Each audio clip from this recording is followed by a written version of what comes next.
Have you ever wondered what really goes on inside a small-town American church on a Sunday morning? Well, today we're going to pull back the curtain. We're going to look at the structure, the music, the main message, and, that powerful sense of community that really makes a place like Beulah Baptist Church tick. Okay, so here's our game plan. We've got 5 key stops on this journey. First, we're just going to soak in the atmosphere. Then we'll get into the music, which is a huge part of it. After that, we'll see how all that worship translates into actual, real-world action. Then we'll break down the day's big sermon. And finally, we'll uncover a really simple framework that's designed to stick with you.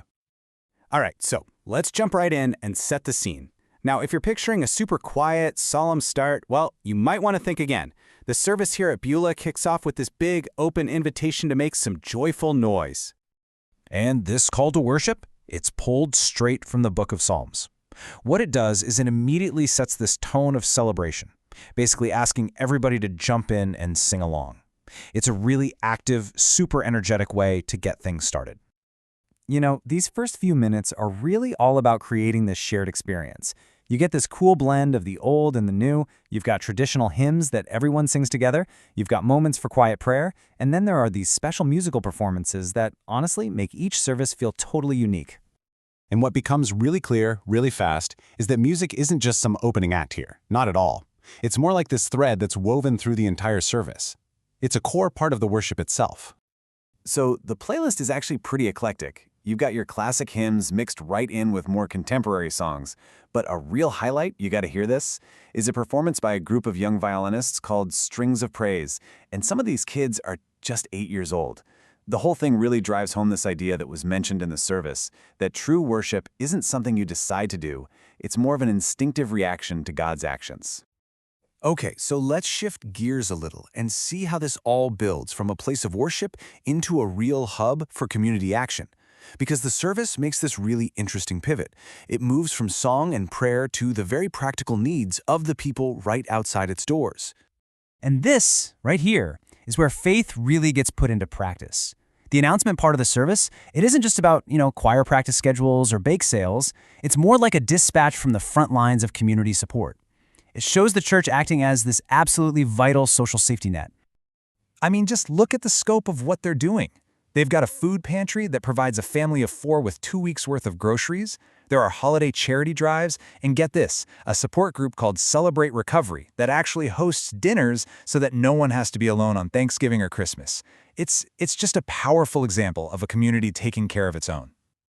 All right, now we're getting to the real heart of the service, the sermon. This is the big moment for teaching, for reflection. It's the central spiritual message of the day.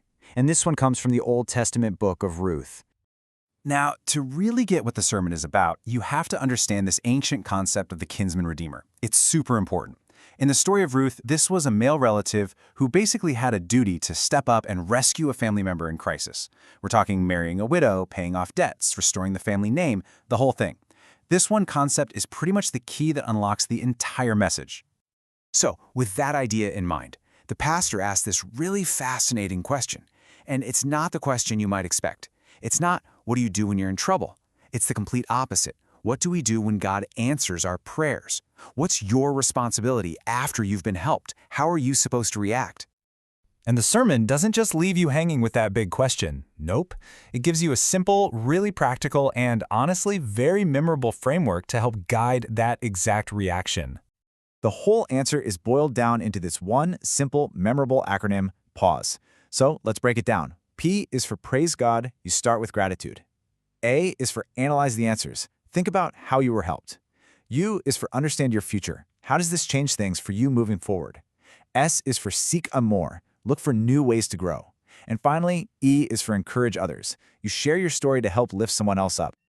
So the whole idea behind this pause framework is to fight that natural tendency we all have to just, get what we need and immediately move on to the next problem. It's really a call to be present, to stop and acknowledge that moment of relief and to really practice gratitude before just rushing ahead to the next thing. And to really illustrate that idea of hope, the understand your future and seek for more parts, the pastor tells this incredible story about a woman who was planning her own funeral. She asked for a fork to be placed in her hand in the casket. Why?